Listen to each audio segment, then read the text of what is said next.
I've got to tell our audience to like, subscribe, and share, but mostly subscribe. Yes, because this is what time in the morning? This is 5:50 in the morning, and what I am suffering in order to bring you all the really stunning information that we have to offer, and stunning views at the moment. Just to get across the water to Skye. Isn't there a song? That one. Speed Bonnie Prince. Across the water to Skye. Blah blah blah blah blah. I don't know. Somebody's got to sing it somewhere along the line. Anyway, that's what we're doing. We're catching the ferry, and it's damned early in the morning, and we're in Lochmaddy. And we're in Lochmaddy. And we're going to Uig in Skye. And we go to Uig in Skye. There you are. I can, with prompting, I can repeat it. But other than that, it's too early in the morning to actually be able to think. So I'll go and eat my caramel biscuit now.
Farewell to the Hebrides. The Outer Hebrides, I should say, because it's a Hebrides, little islands. Bigger islands are Outer Hebrides. And we're heading to Isle of Skye, where we'll go and have a look around some of the bits and pieces there. And it's just there. Yes, we'll go and have a look around Isle of Skye, some of the bits and pieces there, and freeze to death probably. It's probably cold and very early in the morning, far too early in the morning for a sensible person like me to be up. But, travel, wonderful, eh? That's what you get to do when you go travelling places. Exploring, you have to get up really early in the morning, freeze to death, or head off to hot climes and boil and broil. Today, it's a freeze to death day because we're in Scotland, in the Outer Isles. This is where all the trouble was. At about the 15th century, yes, I think so. Well, was it James IV of Scotland was king. He did speak Gaelic, but he spoke a lot of other languages, but his mother tongue was Scottish, which is the Old English dialect that came to dominate the whole area. And it's around about that time that the Lord of the Isles went on a murderous spree, killing everybody. They all fought, fell apart, and James IV sort of emerged as the main ruler of the place. Kind of united Scotland, but he tried to get rid of as much Airse, as they called it then, Gaelic, in preference to Scottish. And of course, you know, the old Gaelic world just tore itself apart. They fought, and they bickered, and they murdered, and became every bit the wild Highlander that the Lowlanders hated. And so, a weird kind of Scotland emerged, sort of an amalgam of the Lowlanders and the Highlanders, who disliked each other intensely and spent a lot of time murdering each other. James IV, as I do believe, was very popular, strangely enough. Heard wasn't so popular. In fact, I think James IV stabbed him to death with his own hands. But James IV was pretty popular. He married a French woman, I believe. Oh no, I think he married a Tudor. That's right, it's the daughter of Henry VII. Yes, I do believe so. I should check that.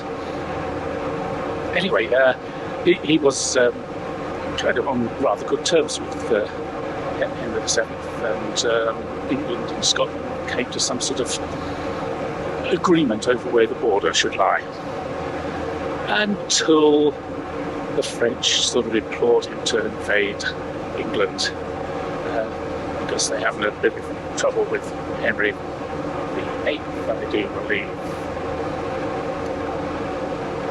Yes, that's right. When Henry VII died, Henry VIII took over, and he had a bit of a argy-bargy with the French at the time, and the French implored the Scots to invade just to kind of, you know, distract him. This was a disaster. James IV was a rather gung-ho and glamorous and not exactly peaceful character.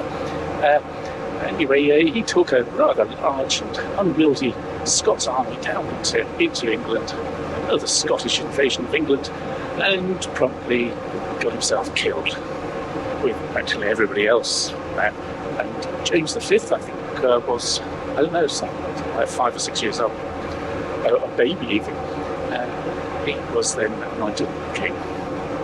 James V had a tough act to follow, his father, but apparently he did quite well. He was another sort of erudite king, very well educated. The Scots were very big on education at that time. And probably that's about as much history as you can stand right this moment, because we're off to Skye, and it's got a whole lot of other stuff going on there. So, here we are.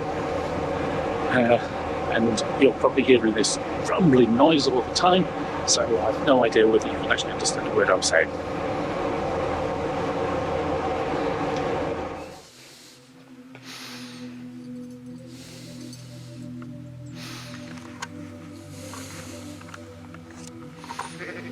Do you know now? Well, nearly.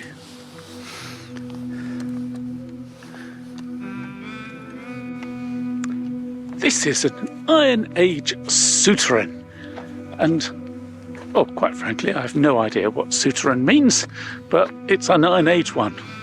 And as far as I can see and work out, it seems to have been one of a number of these storage places where the Iron Age folk would put their dairy produce. So basically, it's their freezer. An Iron Age freezer. Did I lock the car? Did you lock the car? I don't know. The midges round here, there is. You know where the midge cream is, don't you? Oh, it's in the car. Yes.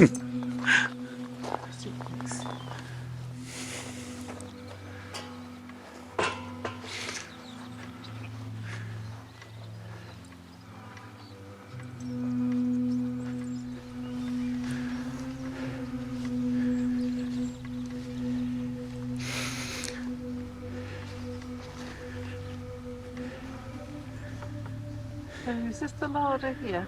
Yeah, basically.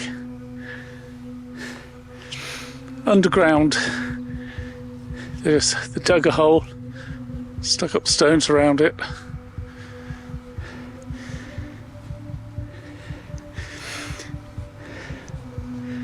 Acted a bit like a cellar, I guess. Not at all. Oh, what's it say here? You are now standing in the midst of the small Iron Age farmstead that was built here around 2,000 years ago. Beneath your feet, a cobbled yard leading northwards to the thatched round house still visible over the wall to your right. It is home to 4 children, their parents and grandparents. On the bank before you, on every side, are fields under crops and vegetables and barley. Others lie fallow and are being grazed by goats, sheep and small cattle. The family are almost self-sufficient. They mill flour in rotary hand mills, make their own clothes, pottery, herbal medicines, and most of the tools they need. The opening into the bank before you is blocked by a door of closely woven willow within a stout wooden frame. This stops the chickens, geese, small pigs and other livestock from wandering in. As you crouch to enter and shuffle your way forward, just brushing the low stone lintels, the flame from your small lamp barely pierces the dank gloom within to reveal a passage half full of small barrels and pots filled with butter, cheeses and other foodstuffs, wrapped in skins and straw. Well, I chickened out there. I did think, brave going in a bit. But I thought to myself, all I'll do is I'll get stuck. And where would I be then? I'll be stuck in a damp hole, preserved for posterity, no doubt. And no one would come and drag me out.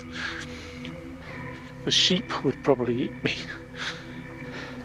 And they looked a really vicious bunch.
this is a memorial to Flora MacDonald, who was buried here. As it says there, preserver of Prince Charles Edward Stuart. Her name will be mentioned in history, and if courage and fidelity be virtues, mentioned with honour.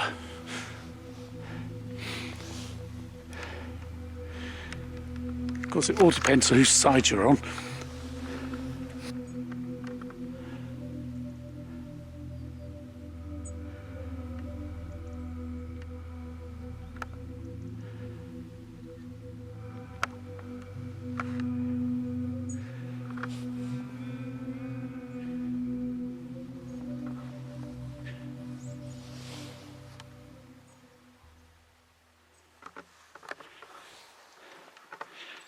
You find a lot of MacDonalds in this graveyard. They were the Lords of the Isles. And Flora was one of the family as well. If you recall, she's the one that, helped Bonnie Prince Charlie escape from Uist, disguised as her maid Betty.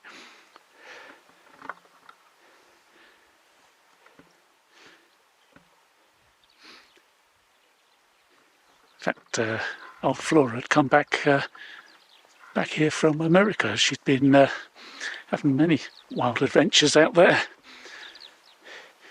and there were plays all about her and so on. So I kind of feel that she probably came back to the UK, and gave personal appearances. It's a way of making money.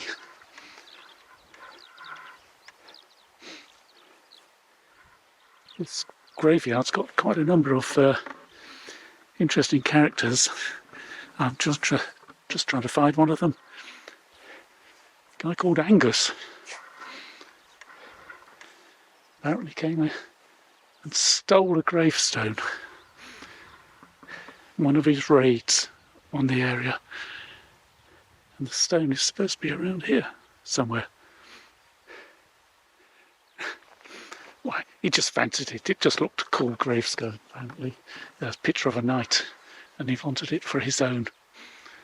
I'll find out a little bit more about him in a minute, I think.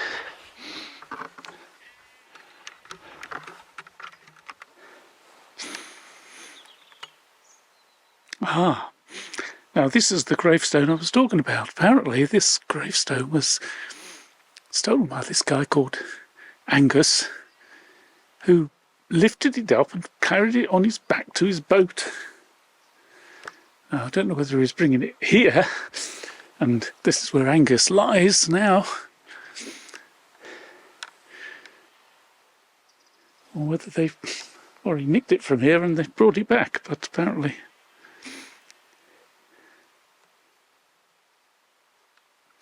it had been stolen. I don't know.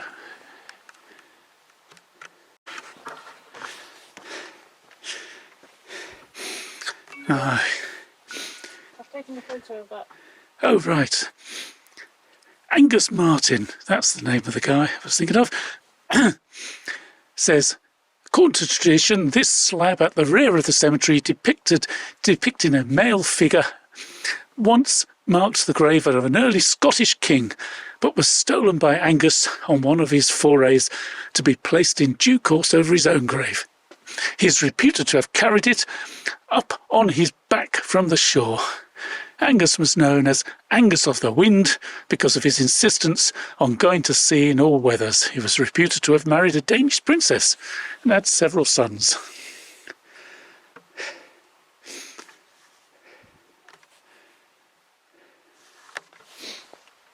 So there you have it. The story of Angus.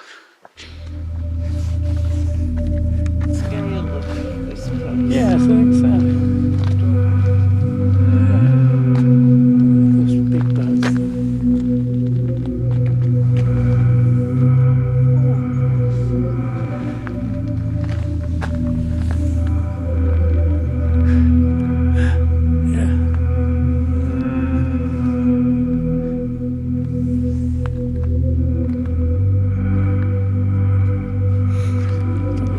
problem on the film there.